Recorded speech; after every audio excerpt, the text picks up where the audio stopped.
Oke, selanjutnya saya akan berbagi tentang penanganan cedera ini sehingga saya bisa hampir pulih 100%. Misal dipresentasikan ini sudah mencapai 97%. Nah, kalian bisa lihat sendiri. Jadi ini kendala yang saya dapatkan sejauh ini masih belum bisa menyentuh dengan maksimal. Bisa menyentuh tapi dengan cara dipaksakan nih teman-teman.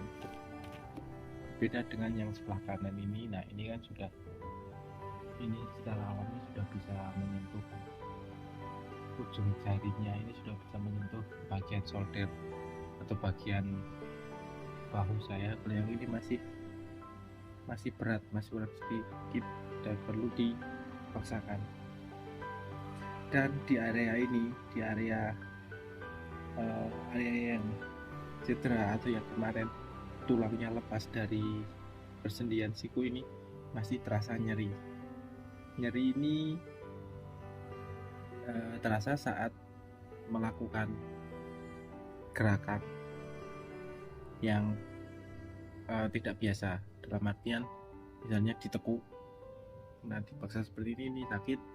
Terus pada saat mengangkat beban yang berat itu, tapi alhamdulillahnya ya tetap saya syukuri karena hampir 3 bulan lebih, beberapa hari lah, saya bisa mencapai kondisi dari semula tidak bisa digerakkan sama sekali, tidak bisa beraktivitas sama sekali, sekarang sudah bisa digerakkan dan juga sudah hampir kembali seperti semula. Untuk tahapannya teman-teman yang saya lakukan, yang pertama adalah 1-3 minggu pertama itu fokus untuk fokus untuk mengatasi bengkaknya. Bagaimana caranya supaya bengkaknya ini berkurang terlebih dahulu. Cara yang saya lakukan adalah dengan cara mengompres dengan air hangat bagian yang mengalami memar atau bagian yang berwarna kebiru-biruan. Nanti mungkin saya akan tunjukkan di foto saya, di video ini. Selain itu saya juga rutin mengolesi dengan salep pereda bengkak atau sebut saja mereknya Thrombopop. Nah, kalian mungkin bisa beli di apotek di sekitar kalian atau di sekitar rumah kalian. Oke, poin satunya sudah dengan cara melakukan pengompresan. Selanjutnya untuk minggu berikutnya itu dilakukan dengan cara dipijat ya teman-teman. Jadi untuk area yang sakit, saya kemarin area yang mengalami sakit atau mengalami kekakuan itu adalah bagian bicep itu ini, dan juga yang ini tricep juga kaku, dan lengan yang bagian depan ini, lengan depan, dan juga lengan yang bagian belakang. Pokoknya sepanjang area ini hampir semuanya kaku. Nah, itu saya secara rutin melakukan pemijitan pelan-pelan dengan menggunakan minyak. Jadi setiap hari dipijit, fokuskan ke area yang kaku. Sekedar informasi saja teman-teman, jadi kaku ini tidak disebabkan karena tulangnya kenapa-kenapa, tapi disebabkan karena ototnya mengalami pemendekan. Jadi otot yang biasanya katakanlah ini tulang, nah ini sudah menyatu, ototnya itu di sekeliling tulangnya. Pada saat tulang ini lepas, otomatis ototnya ini mengalami pemendekan, seperti karet yang misalnya karet itu kalian tarik, nah itu adalah kondisi otot kita. Tapi pada saat tulang kita cedera. Nah, kondisi karetnya ini kalian lepas. Nah, kurang lebih seperti itu. Jadi ototnya mengalami pemendekan. Tahap kedua sudah itu dengan pemijitan. Nah, tahap yang ketiga atau tahap yang terpenting ini adalah kalian sering-seringlah latihan beban.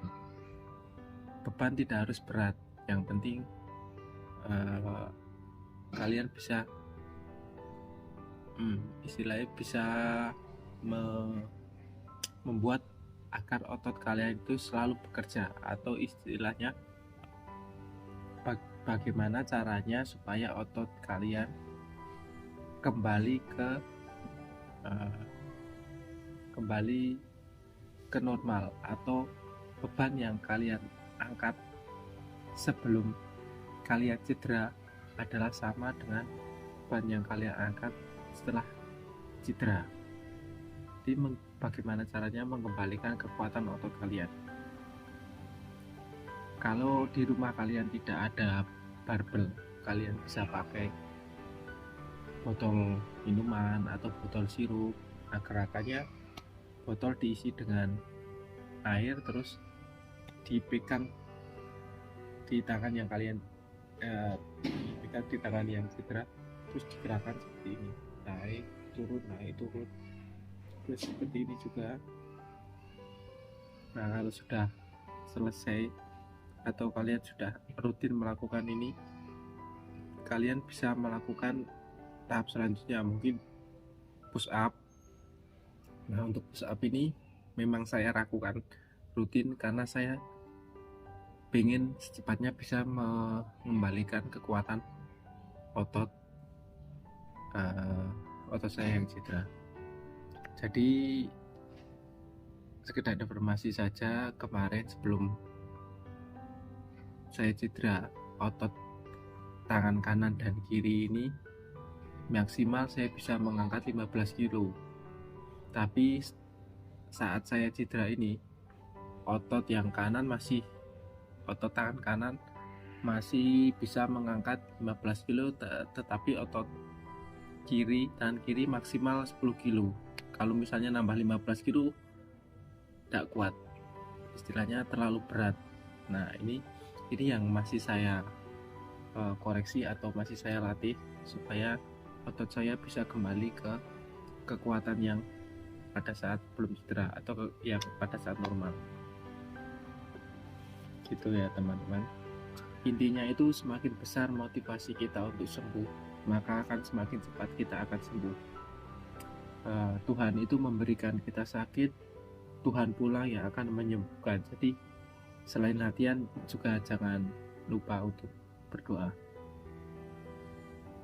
Dan satu hal lagi yang paling penting, lebih baik kalian sakit saat melakukan latihan, atau lebih baik kalian berusaha mati-matian untuk membuat tangan kalian seperti semula atau kembali ke keadaan normal sebelum kalian cedera.